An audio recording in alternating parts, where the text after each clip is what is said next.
By the way, I have a TikTok to do with Jan. Whoa! Picture this. Two of the greatest rivals the sport has ever seen, locked in a duel that has redefined an entire era of men's tennis. And standing at the very center of the tour, watching it all unfold with a courtside seat no one else has, is the one woman who might know both of them better than anyone else in the game. Aryna Sabalenka, World No.1, and the keeper of a secret that fans have been desperate to uncover for years. Who does she really prefer? Carlos Alcaraz, the boyish magician with fire in his legs and joy radiating from every point he plays? Or Jannik Sinner, the ice-cold precision machine who seems built from steel and silence? For years, this question has lingered in the shadows of every joint press conference, every shared practice court, every viral clip of Sabalenka laughing alongside one or the other. And finally, she was cornered. Finally, she had to answer. But to understand why this answer matters so much, you first need to understand the story that came before it. You need to understand just how deep her connection with Alcaraz really runs, because what fans have witnessed between these two is not ordinary tour friendliness. It is something else entirely. It started, as fate would have it, with a coincidence too perfect to ignore. Sabalenka and Alcaraz share the exact same birthday, May the 5th. Two champions born on the same date, destined it seems to walk parallel paths to the top of their sport. And Sabalenka has embraced that connection fully. She has openly admitted that she would throw caution to the wind and film a joint dance video with Alcaraz for the world to see, if only he would agree to do it with her. And this is not just talk. Behind the scenes, Sabalenka has practically dragged Alcaraz into camera frames again and again, pulling him into playful videos that fans devour within minutes of posting. Two of the most dominant players on the planet, reduced to giggling, dancing, teasing each other like old friends who have known each other their whole lives. It is chaos. It is charm. And it is completely irresistible to a fan base starving for glimpses of who these athletes really are off the court.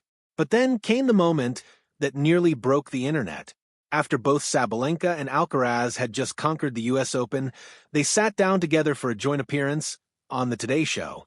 Two champions, fresh off historic victories, basking in the glow of triumph. And then, in the middle of the interview, disaster struck. Sabalenka looked at Alcaraz and, without thinking, called him by another name entirely. Jannik. The room must have gone electric for a split second. Did she really just do that? On live television? Right next to the man she had just called by his greatest rival's name? But Alcaraz, ever composed, ever gracious, simply laughed it off. He brushed away the tension with a joke about how early it was in the morning, and just like that, the moment became legend rather than scandal. A slip of the tongue that somehow revealed more than anyone expected.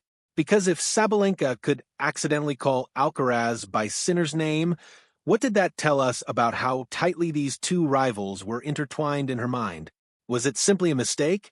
Or was it a crack in the door, a hint of something she had not yet said out loud? That question hung in the air for months. Fans speculated. Commentators joked. And then, finally, the moment arrived.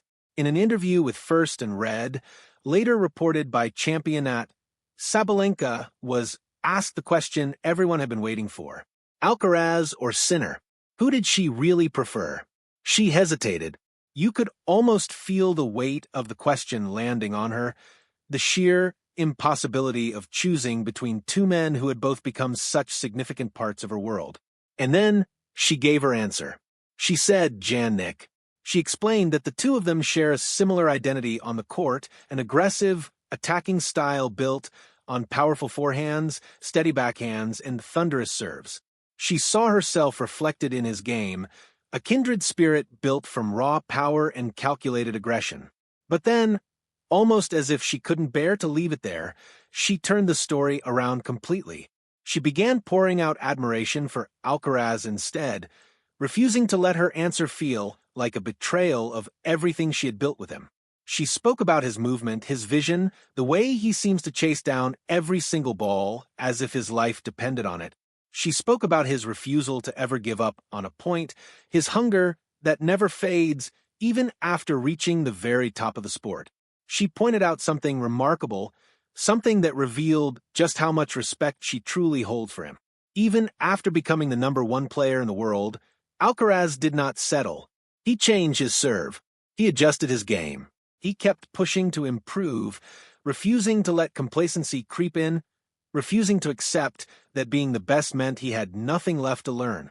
And for Sabalenka, that hunger, that refusal to stand still, was something worth admiring deeply.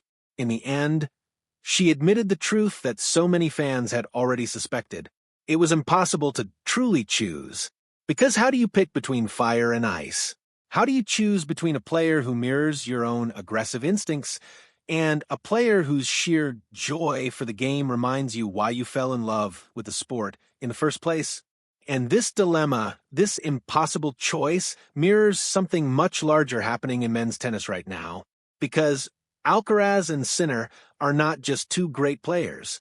They are fierce, relentless rivals, locked in a battle for supremacy that is reshaping the entire landscape of the sport. Yet despite that rivalry, despite the hunger each man has to dethrone the other, there remains a deep mutual respect between them.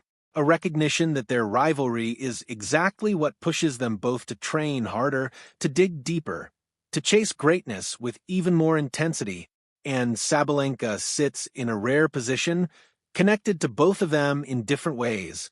With Sinner, her bond is built on discipline and shared battle.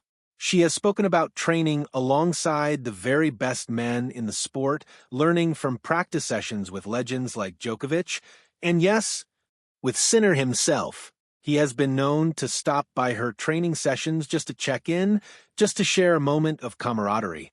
And when times grew dark for Sinner, Sabalenka did not stay silent. At Roland Garros in 2026, when Sinner suffered a brutal, physically painful defeat, Sabalenka spoke out about how difficult it was for her to watch someone she supports go through such struggle.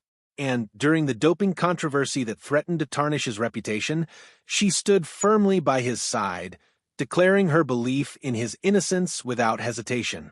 Yet, even loyalty has its limits, because when Sabalenka wanted to celebrate her victories the way she always does, with a round of tequila, Sinner refused to join her. Laughing, he insisted he would stick to his Coca-Cola instead. So there it is, the truth finally revealed. A champion caught between fire and ice, forced to choose, yet somehow finding a way to honor both. Because in the end, greatness recognizes greatness no matter which side of the rivalry it stands on.